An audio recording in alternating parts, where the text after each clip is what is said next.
नमस्कार, आप देख रहे हो एपी टुडे न्यूज 24। आए नजर डालते हैं आज की कुछ मुख्य खबरों पर।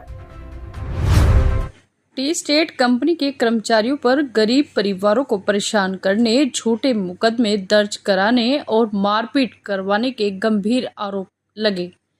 इन आरोपों को लेकर क्षत्रिय कर्मी सेना ने टी स्टेट कंपनी का घेराव कर विरोध प्रदर्शन किया और कथित तौर पर खुद को कंपनी का मैनेजर बताने वाले कर्मचारी को तत्काल निलंबित करने की मांग की। क्षत्रिय कर्मी सेना के प्रदेश उपाध्यक्ष गर्व बुद्धराजा का आरोप है कि टी स्टेट कंपनी में खुद को मैनेजर बताने वाला एक कर्मचारी गरीब लोगों से पैसे की मांग करता है। उनका कहना है कि कई लोग पिछले 70 सालों से जिस जमीन पर रह रहे हैं उससे जुड़े विवाद का मामला न्यायालय में विचाराधीन है। इसके बावजूद उनसे पैसे की मांग किए जाने का आरोप लगाया गया है। कर्णी सेना का आरोप है कि इसी विवाद के चलते 70 वर्षीय बुजुर्ग के साथ कथित तौर पर मारपीट की गई, उन्हें खेत में ले जाकर पीटा गया। परिवार का आरोप है कि इस मामले की सूचना तत्काल पुलिस और 112 नंबर पर दी गई थी, जिसके बाद बुजुर्ग के घर को नुकसान पहुंचाने का भी आरोप लगाया गया। मामले को लेकर पीड़ित परिवार ने क्षत्रिय कर्मी सेना से मदद की गुहार लगाई।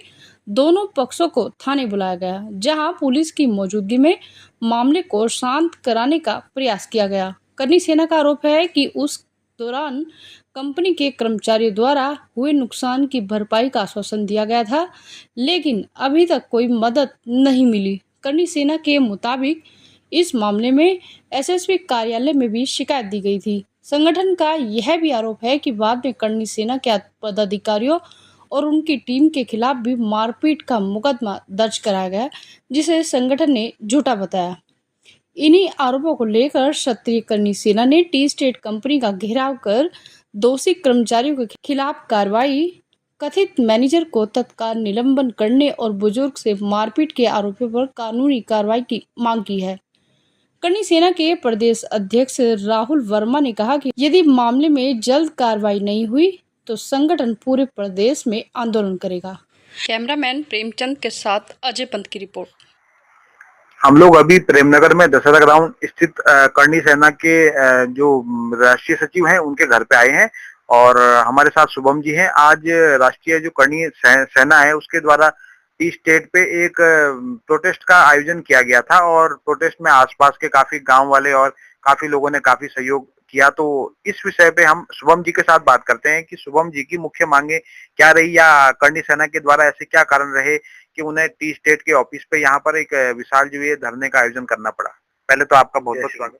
आपका आभार बहुत बहुत। जय श्याम जय माँ कर्णी। मैं शुभम सिंह ठाकुर, राष्ट्रीय सचिव क्षत्रिय कर्णी सेना एवं प्रदेश अध्यक्ष उत्तराखंड। हमको ये कदम इसलिए उठाना पड़ा, टी कंपनी में एक तथाकथित गुंडा है जो अपने आप को टी कंपनी का मैनेजर बताता है, जिसका नाम नीरज शर्मा है। उसके द्वारा लगातार आसपास के गांवों में गरीबों के साथ उत्पीड़न करा जा रहा है। कई ऐसे मामले थाने में आ गए हैं, उन्हें पीटा जा रहा है, बाउंसर ले जा लेता है, गुंडे ले जा लेता है और पीटा जाता है। उनकी जमीनों का अवैध कब्जा करा रहा है, उनसे पैसे मांग रहा है, 5 लाख रुपए मांग रहा है और उनको कह रहा है मुझे पैसे दो नहीं तो जमीन खाली करो।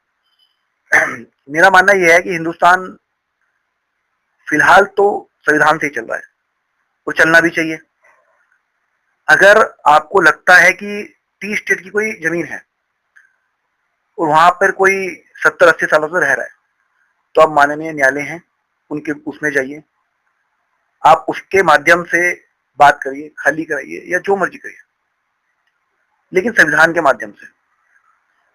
अगर आप गुंडे की प्रवृत्ति लेके जाएंगे, बिना उन्हें बताए उनका घर तोड़ देंगे, 70-75 साल के बुजुर्ग इंसान को मारेंगे, तो क्षत्रिय कर्णी सेना इतना मादा रखती है, वो सभी गरीबों के साथ खड़ी है। मैं शुभम सिंह ठाकुर, उनका बेटा, जनता का, मैं हर गरीब के साथ खड़ा हूं। हम पे मुकदमे लगा लो, पर हम इसका जवाब, मार का जवाब मार से देना जानते हैं। हम कानून को अपने हाथ में नहीं लेना चाहते, इसलिए पीसफुल उन्हें 7 दिन का हमने टाइम दिया है टी स्टेट कंपनी को। शुभम जी, मतलब आपका ये कहना है कि जो टी स्टेट के अभी जो मैनेजर हैं तो आपका आरोप ये है कि उनके द्वारा जो आसपास के जो ग्रामीण हैं, जो वो कह रहे हैं कि टी स्टेट की जो तथाकथित जमीन पे वो लोग काबिज हैं, तो उनके साथ मारपीट या अन्य जो क्रियाकलाप किए जा रहे हैं। तो आप लोग मतलब मुख्य रूप में इसी के विरोध में ही मतलब ये प्रोटेस्ट का आयोजन आप कर रहे हैं। जी, हम इसी राहुल वर्मा जी हैं। आ, इनके फादर को पीटा गया है। 75 साल उनकी एज है, 75-80 साल। इनके घर को तोड़ दिया गया है। ना पुलिस थी, ना विभाग का कोई आदमी था, ना टी कंपनी के कोई होंगे, पर नहीं पता मेरे को। नीरज शर्मा कुछ गुंडों के साथ जाता है, घर को तोड़ देता है। इनके पिताजी अकेले थे वहां पे, उनको मारता है, उन्हें खेत में ले जा देते हैं घसीट के, उनका मुंह दबा देते हैं, उनका सिम पैक देते हैं, तोड़ देते हैं, इनके कैमरे तोड़ देते हैं। तो अपने आप को हरियाणा का गुंडा बताता है, 5 लाख रुपए इनसे मांग करता है। मेरा मानना ये, अगर आप पे टी स्टेट की कंपनी है तो आप कोर्ट में जाए ना, कोर्ट के थ्रू लड़िए ना। आप गुंडागर्दी करेंगे तो हम तो गुंडागर्दी का जवाब आपको बढ़िया देंगे। तो इसी को लेके आज हमने धरना प्रदर्शन करा था। नीरज शर्मा का पुतला फूका है। हमने टी कंपनी के अधिकारियों से नीरज शर्मा को निलंबन की मांग करी है। अगर उसका निलंबन 7 दिन तक नहीं होता तो संपूर्ण उत्तराखंड में टी कंपनी के जहां जहां ऑफिस है, क्षत्रिय करनी सेना उनका विरोध करके उनमें ताला मारने का कार्य करेगी, जिसका जिम्मेदार टी कंपनी और शासन प्रशासन होगा। तो शुभम जी, जो आप ये बता रहे हैं कि जो ये घटना हुई है हमारे साथ, ये जो पीड़ित हैं, तो आप कह रहे हैं कि जो ये टी स्टेट वालों के द्वारा हाथापाई अन्य जो चीजें की गई, तो इस विषय में आपके द्वारा प्रशासन से इस विषय में शिकायत नहीं की गई? इनके द्वारा, पीड़ित द्वारा प्रशासन में 7 तारीख को जी एसएसपी देहरादून को एप्लीकेशन दिया है, प्रार्थना पत्र। जिस टाइम एक झगड़ा हुआ था 6 तारीख को, तब दी गया है उनके द्वारा, जब पीटा गया था इन्हें। 9 तारीख को माननीय एसएसपी साहब को दी गई है। 24 तारीख को जब इनका घर तोड़ा और इनके पिताजी को जान से मारने की कोशिश करेगी, जान से मारने की कोशिश और संगीन धाराओं पे एक एप्लीकेशन दी गई है, जिसमें अभी तक मुकदमा पंजीकृत नहीं है, जिसको लेके हमको, क्षत्रिय करनी सेना को, इनके साथ खड़ा होना पड़ा। इनका हमने साथ दिया। हमने वहां मीडिया बुलाई, मीडिया के सामने हमने उनसे बात करी। हमको बात करने का नतीजा क्या मिला? टी कंपनी के गुंडे ने हमारे ऊपर ये मुकदमा काबिज करा दिया और झूठा मुकदमा काबिज कराया। जिस दिन झगड़ा हुआ था, जिस दिन उन्होंने उसका घर तोड़ा, उससे 20 दिन पुरानी डेट में 20 तारीख को उसने बताया कि हमारे को क्षत्रिय करनी सेना के कुछ लड़कों ने थाने के गेट में मारा है। 7 तारीख को थाने में कैमरे हैं, थाने के गेट में कैमरे हैं। मैं तो खुद बाहर था, मैं 4 घंटे बाद थाने में पहुंचा।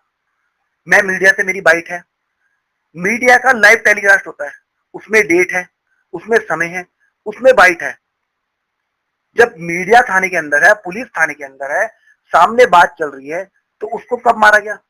और जब आपकी बात 7 तारीख को हुई है, आपका समझौता 24 तारीख को हुआ है, आपकी बात 24 तारीख को हुई है, ये समझौते नामे की कॉपी है प्रेमनगर थाने की, तो भाई आपको 7 तारीख को किसने मार दिया? आप झूठा नैरेटिव फैला के समाज सेवियों पे मुकदमा लगाने का कार्य कर रहे हैं ताकि गरीबों के साथ कोई खड़ा ना हो। ये, और मैं आपको दिखाना चाहूंगा, नीरज शर्मा कहता है कि मैं नहीं था। ये कौन है फिर? ये नीरज शर्मा है? ये इसके गुंडे हैं? ये इसके गुंडे घर तोड़ते हुए दिखाई दे रहे हैं? ये इसके गुंडों ने इनका घर तोड़ा और इनके पिताजी को मारा। ये सीसीटीवी फुटेज की, कैमरे की फुटेज है, जहां इनका घर तोड़ते हुए दिख रहे हैं। ये इनका घर तोड़ दिया। तो मैं मानना चाहूंगा कि शासन प्रशासन देश संविधान से चलता है और संविधान से चलना भी चाहिए, और हर किसी को इंसाफ मिलना चाहिए, सबके साथ न्याय होना चाहिए। अगर इनके साथ न्याय नहीं हुआ तो क्षत्रिय करनी सेना इनके साथ कंधे से कंधा मिलाकर खड़ी है। हर उस गरीब के साथ क्षत्रिय करनी सेना कंधे से कंधा मिलाकर खड़ी है जिसके साथ ना इंसाफ होगा, जिसके लिए ना शासन प्रशासन कुछ कर रहा है, ना कोई कुछ कर रहा है। उसके क्षत्रिय करनी सेना उनके साथ कंधे से कंधा मिला के हर कदम पे उनके साथ खड़ी है। मुकदमा हो, कोर्ट हो, थाना प्रशासन हो, कोई भी हो, क्षत्रिय करनी सेना हमेशा उनके साथ खड़ी है, उनका साथ देगी। अगर गुंडागर्दी की बात आएगी तो क्षत्रिय करनी सेना टी कंपनी के सभी दफ्तरों में घुस के उनका अच्छा इलाज बांधने का कार्य करेगी।